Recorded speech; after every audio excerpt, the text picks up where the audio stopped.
October 21st, 1600. Sekigahara, Mino Province. The morning fog draped the mountain basin in white.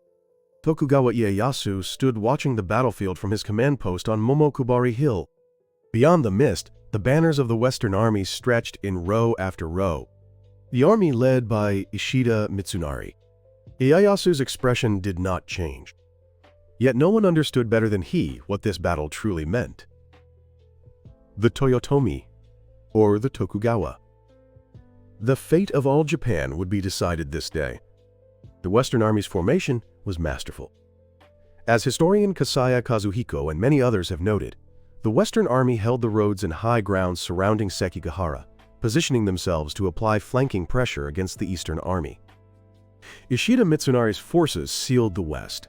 The great army of Yukita Hidei waited in the north. And on Mount Matsuo to the south, the forces of Kobayakawa Hideaki. But Mitsunari already harbored fractures within, before the battle had even begun. Mori Teramoto, the nominal supreme commander, had been placed in Osaka and never appeared on the battlefield. Kakawa Hiroi and other members of the Mori clan had been secretly communicating with Ieyasu. The fragility of the coalition was there from the start, hidden beneath the surface. The command post on the slopes of Mount Sasao. Ishida Mitsunari gazed down at the battlefield spread before him. In that moment, what was passing through his mind?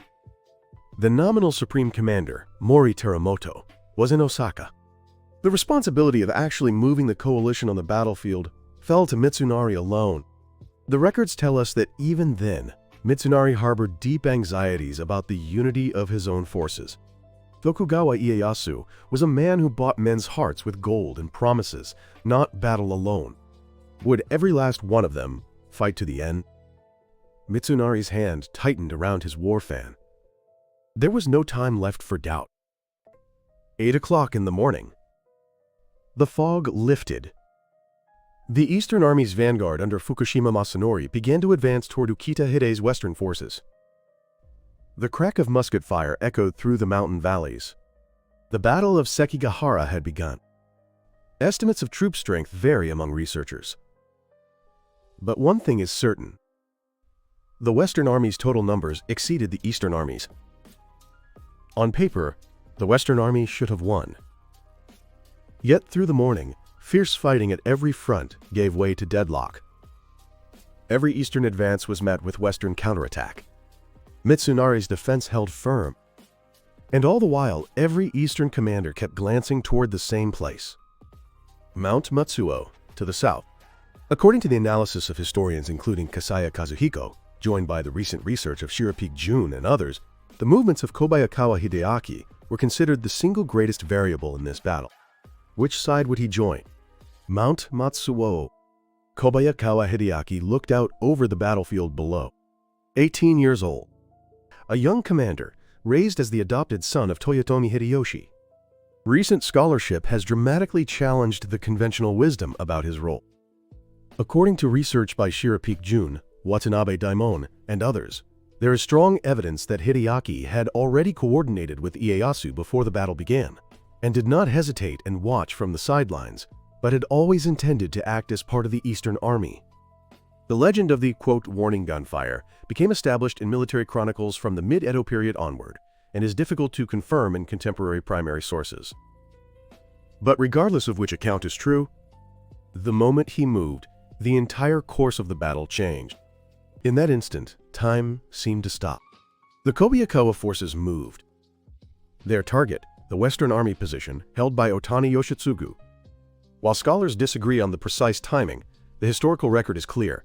Hideaki's charge struck Otani's forces directly, triggering a cascade of shock and defections among the surrounding units. More than 10,000 men turned their blades against those who had been their allies. Yet one man refused to yield until the very end. Otani Yoshitsugu. He had come to Sekigahara, carried in a palanquin, fighting through grave illness. As scholars including Owada Tetsuo have noted, the tradition that Yoshitsugu had anticipated Hideaki's movements has been passed down for generations. While that cannot be confirmed definitively in the historical record, the documents do show that Yoshitsugu had positioned reserve troops behind his own lines. The first charge, he held it. The second, he held that too. But the third, he could not hold. The collapse was a chain reaction. Wakisaka Yasuharu, Ogawa Tsuketada, Kutsuki Mototsuna, Akaza no Yasu. One after another, they turned to join the Eastern Army. Ishida Mitsunari's coalition fell apart from within. The Western Army, which should have held the numerical advantage, was in reality overwhelmed in the troops who actually fought. That was the truth of this battle. The command post on the slopes of Mount Sasao. Ishida Mitsunari watched the battle collapse around him. Yoshitsugu's position was annihilated. The coalition had disintegrated. The records say that Mitsunari simply stood and watched the unfolding catastrophe in silence. What was happening inside him in that moment? He must have known. This battle was over. Mitsunari mounted his horse and left the battlefield behind. By afternoon, the outcome had been decided. The fighting was over in half a day. As the research of Kasaya Kazuhiko and others suggests, recent analysis of the historical sources indicates the actual combat may have lasted an even shorter time. Victory belonged to the Eastern Army. The collapse of a coalition had decided the battle. But the deeper question demands an answer. Why did the coalition fall apart? Approximately 1 month after Sekigahara, the first day of the 10th month of Kicho 5, around November 19, 1600 by the Western calendar, Ishida Mitsunari was executed in Kyoto. He faced his end with composure to the last.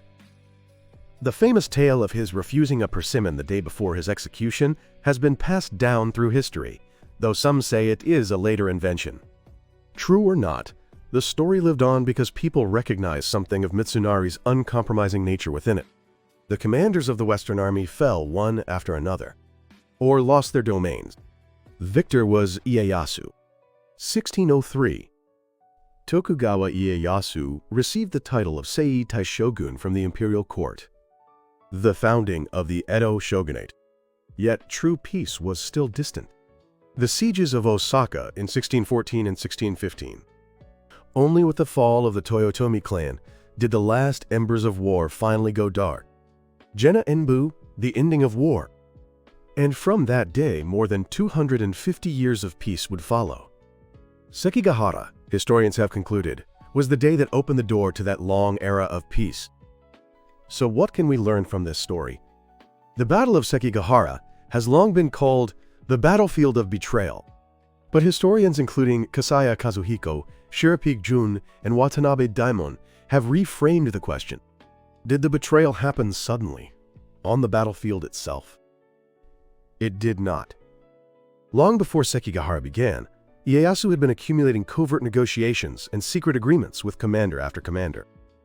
Mitsunari's coalition had been fractured from within before the first shot was ever fired.